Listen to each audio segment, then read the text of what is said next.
Pero quiero decirles que si alguien viene y les puede decir que les voy a solucionar el problema del agua, no lo escuchen. El problema del agua no se puede solucionar así como magia. Sin embargo, ustedes pueden hacer la magia necesaria para ir solucionando los problemas del agua. De hecho, un país como Panamá, que tiene una precipitación anual en algunos lugares de 1.200, 1.300 mililitros, no, entonces no deberíamos tener tanto problemas de agua, sin embargo, bueno, sí se da. Así que quiero empezar, y siempre que estoy en países como este, y hablamos de acceso al agua, quiero mostrarles una foto de uno de nuestros proyectos en Asia para ver cómo en algunos países el acceso al agua se define de una forma que tal vez nosotros ni nos imaginamos. Esto es la forma como algunas mujeres accesan al agua potable en algunos países. Entonces, afortunadamente no se tienen este tipo de problema. Quiere decir que las soluciones están más cercanas y que es posible alcanzarlas en una forma mucho más eficiente. Pero esto es básicamente una cadena humana para poder conseguir el agua de un día. Y esto lo hacen a veces 2 veces al día, ¿no? Estamos hablando aquí de unas imágenes de Bangladesh. Entonces, los desafíos para América Latina y en el mundo del agua empiezan por los desafíos de los mismos sistemas del agua que se tienen, ¿no? Y estos desafíos pueden ser de diferente tipo. Primero, pueden ser técnicos. Se ha visto que hay gran cantidad de tecnologías a disposición de resolver estos problemas, pero no todo el mundo tiene acceso a esa tecnología y a la vez esa tecnología no necesariamente es amistosa, entre comillas, para su utilización. También hay problemas institucionales. No todas las instancias pertinentes para una buena gestión de agua se encuentran disponibles en todos los países o en todas las partes de un mismo país.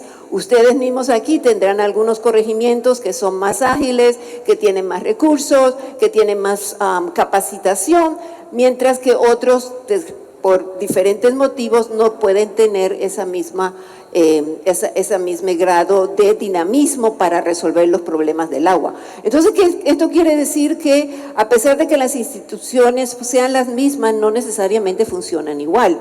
Y eso hay que tomarlo en cuenta. Hay problemas de tipo político. El agua es el elemento más politizable del mundo, ¿no? ¿Por qué es politizable? Porque es algo que todos usamos.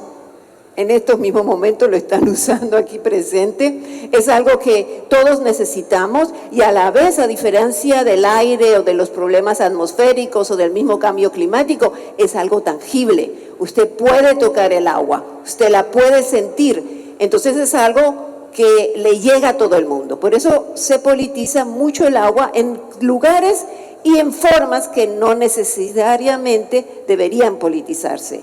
Ahí están los problemas financieros.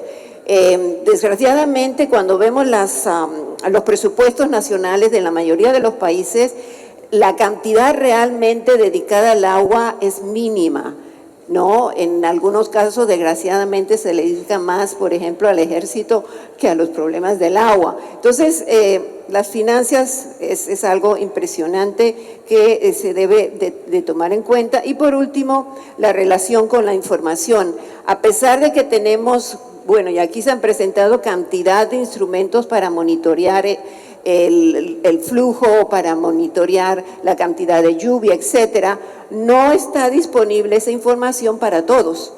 Y en ese sentido es importante que la información que se obtiene sea utilizada no solamente por los gestores o los tomadores de decisión, sino que sea accesible también a la población. Y, por supuesto, los aspectos culturales y de capacitación, ¿no? Entonces, ¿qué es la seguridad hídrica? Hablamos mucho de la seguridad hídrica, pero ¿qué se trata? Realmente, de acuerdo a Naciones Unidas, la seguridad hídrica es la capacidad que tiene una aldea, un corregimiento, una región, un país, un continente para salvaguardar el acceso al agua. Salvaguardar, y recordemos ese término, el acceso a ¿qué? A cantidades de agua que se necesitan y que esta agua tenga una calidad determinada. Y fíjense que desde el punto de vista general, se habla que esto permita sustentar no solamente la vida humana, sino también la vida de las otras especies y la prosperidad de las poblaciones. Es decir, que ir a determinar problemas del agua desde una perspectiva no solamente del ambiente, no solamente del ser humano, sino también el agua debe ser instrumento de prosperidad para las comunidades.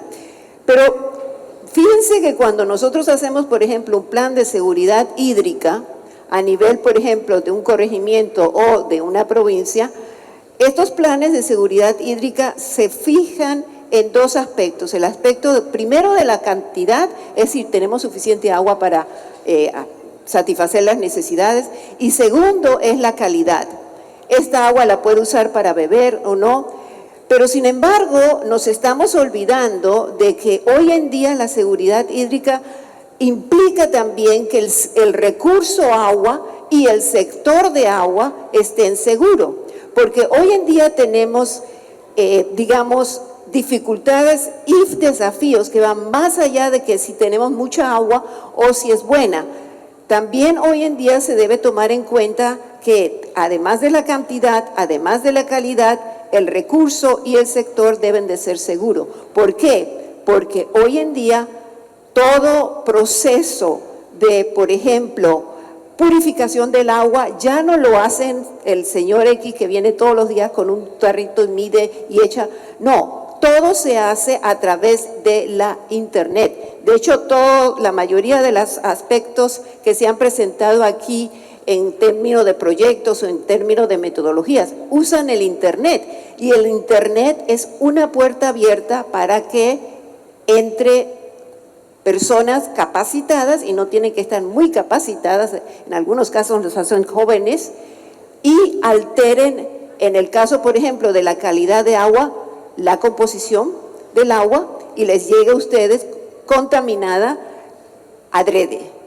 Y eso no es algo que, digamos, de una serie de televisión, se está ocurriendo en la Florida, donde yo vengo. Hace menos de un año tuvieron una incursión no autorizada en una planta de desalinización y de no haberse detectado coincidencialmente, no porque el sistema hubiera alertado a nadie, de haberse dado esa contaminación, hubieran habido no solamente personas en el hospital enfermas, sino personas adultas y niños hubieran podido fallecido. Entonces, la cuestión de la seguridad es parte de la seguridad hídrica. Hoy en día también, por ejemplo, tenemos eventos catastróficos que son al mismo tiempo. Por ejemplo, ustedes pueden tener, en el caso de la Florida, huracanes al mismo tiempo que desplazamientos, digamos, por exceso de lluvia, o en el caso concreto de nuestra ciudad tenemos casos en que la marea sube al mismo tiempo que hay mucha lluvia y se producen inundaciones por parte del mar que llega más allá de la barrera de transición y por parte de la lluvia que está creándose. ¿Eso qué significa? Que son eventos compuestos. Entonces, también ese tipo de situaciones específicas se deben tomar en cuenta en la seguridad. Y de las metodologías modernas hoy en día que para aumentar el acceso del agua en forma constante, porque si el agua hay mucha, poca, eso no, se quiere que el agua tenga acceso en la comunidad en forma constante, deben ser soluciones sostenibles, eso se han dicho aquí, descentralizadas y también deben ser rentables. Además, esto se debe tomar en cuenta de que estos enfoques suelen implicar varias cosas. Una, que las tecnologías tienen que ser innovadoras y otras, que debe haber una sólida gestión comunitaria y subrayen en amarillo comunitaria. Es decir, la participación del ciudadano en la identificación de procesos de adaptación de tecnologías innovadoras debe de ser mano con sus autoridades. ¿Por qué? Porque cuando las personas se apoderan de una tecnología o de una metodología, se hace mucho más efectiva. Ahora, soluciones sostenibles no implica únicamente que se debe resolver el problema del agua para la población. No, sí es importante y es un foco, pero también para la agricultura.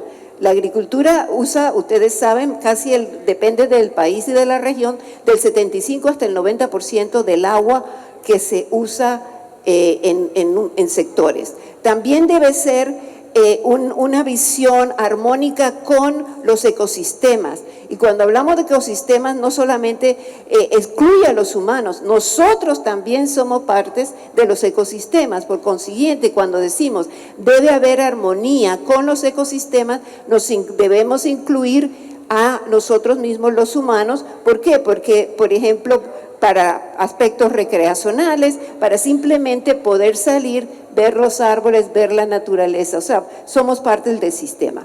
A su vez, la conservación de especies más allá de las especies humanas, y no solo las que están en extinción, sino en general dentro de un ecosistema. Y por último, también las actividades humanas, las actividades, digamos, de la industria, de infraestructura, etcétera, deben también estar incluidas en lo que es la seguridad hídrica, para que tengan acceso al agua que necesiten para los procesos que ellos estén desarrollando.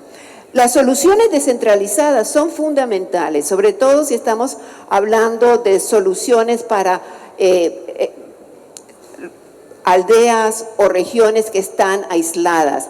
Y a veces las personas tratan de, bueno, hagamos un acueducto, hagamos un pozo, o hagamos, digamos, soluciones que son factibles, pero si usted tiene como el corregimiento y la comunidad que estaban hablando, que están alejadas de lugares para ustedes construir un mini acueducto siquiera, entonces hay que buscar soluciones que sean factibles para utilizar en esos lugares. ¿Por qué?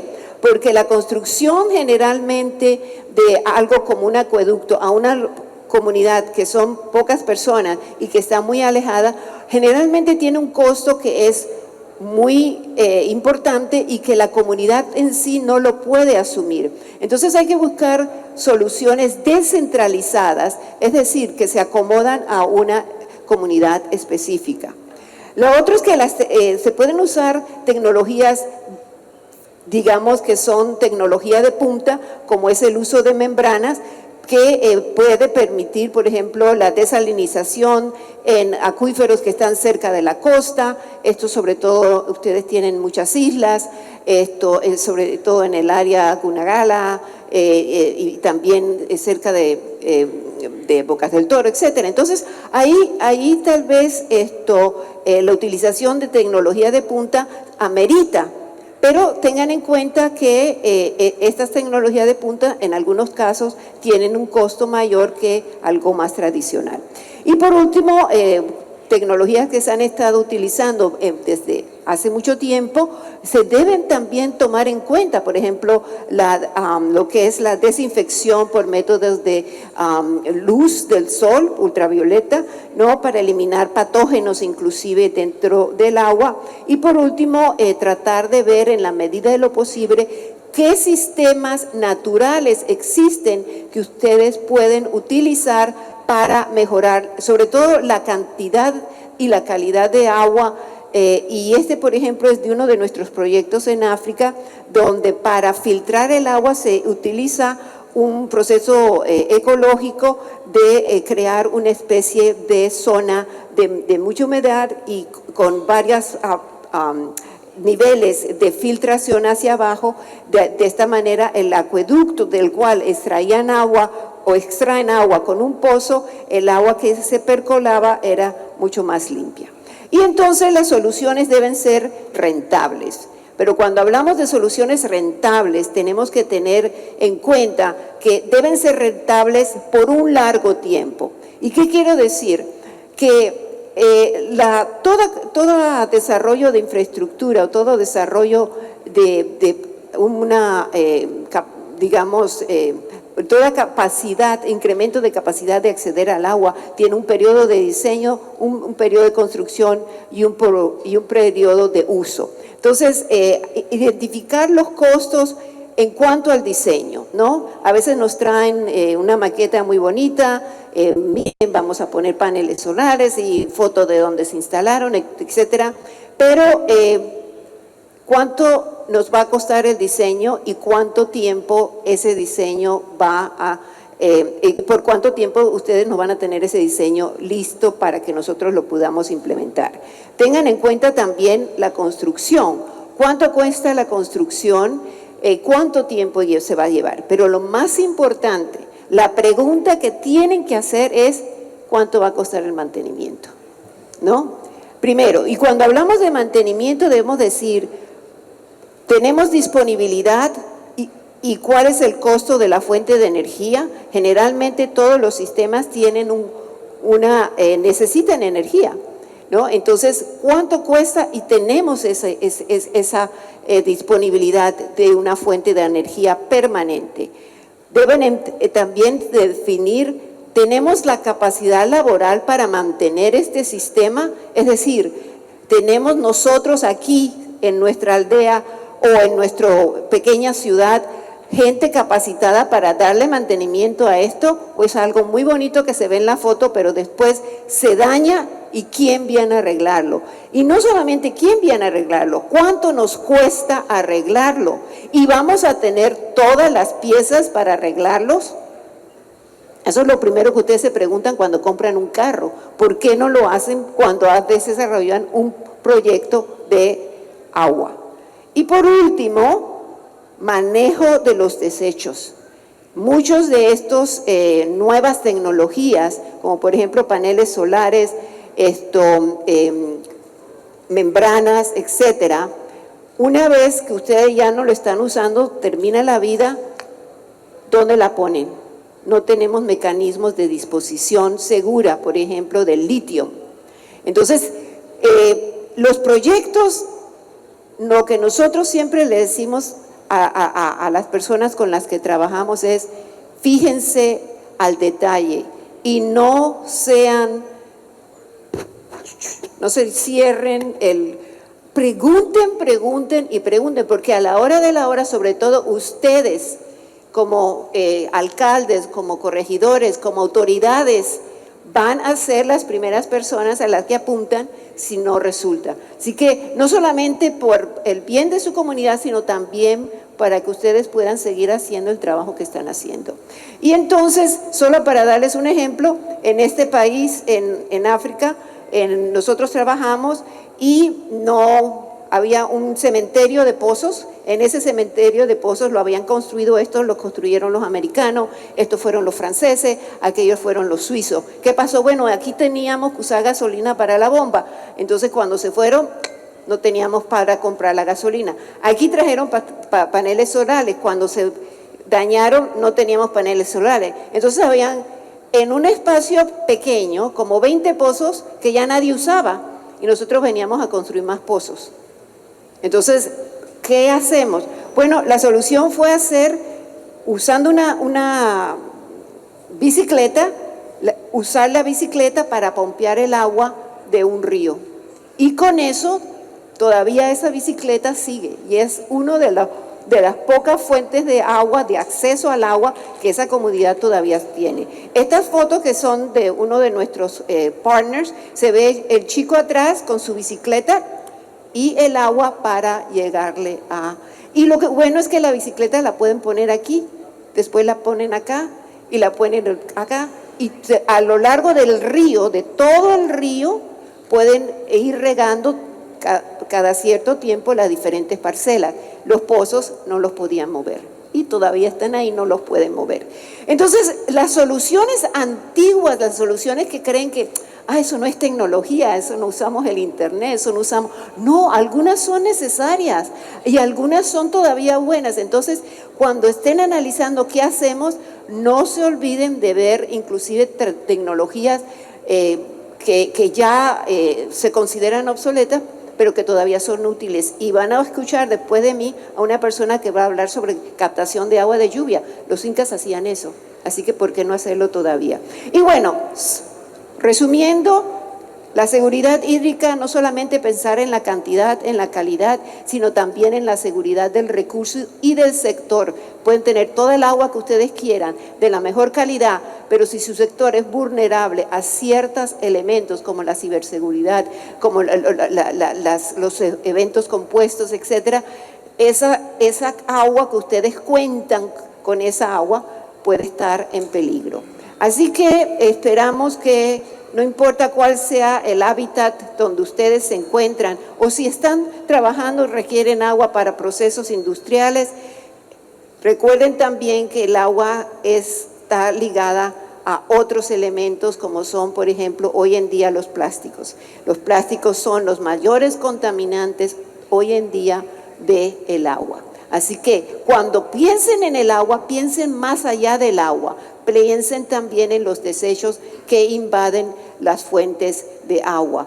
Y sobre todo, esas botellitas. A ver, ¿quién tiene una botella de agua de plástico al lado?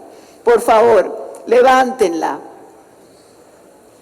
Bueno, por un lado estamos hablando de la necesidad de mantener nuestras fuentes y por otro lado todavía no nos deshacemos de las botellas de agua.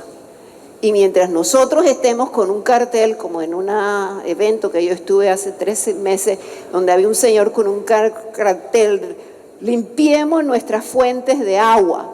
Y cuando nos sentamos a almorzar en el intermedio, teníamos unos galones de agua que uno iba con un vasito de papel y escogía, y el señor con el cartel más grande fue y cogió 3 botellas de agua, de esas mismas.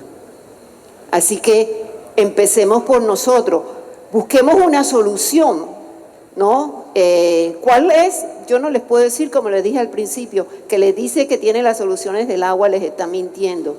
Pero busquemos soluciones, porque si bien el plástico hace 30, 50 años, cuando se empezó a usar, era una solución para dar la higiene, hoy en día tenemos plástico ya en nuestra sangre. Así que muchísimas gracias, estoy aquí a las órdenes y los dejo con una imagen de acceso al agua de otro proyecto nuestro, en África. Si hoy, en el año 2025, todavía tenemos un niño que accede al agua en esta forma, quiere decir que tenemos mucho que hacer, no solo por nuestro país, sino por el mundo entero. Un placer estar con ustedes, Dios los bendiga.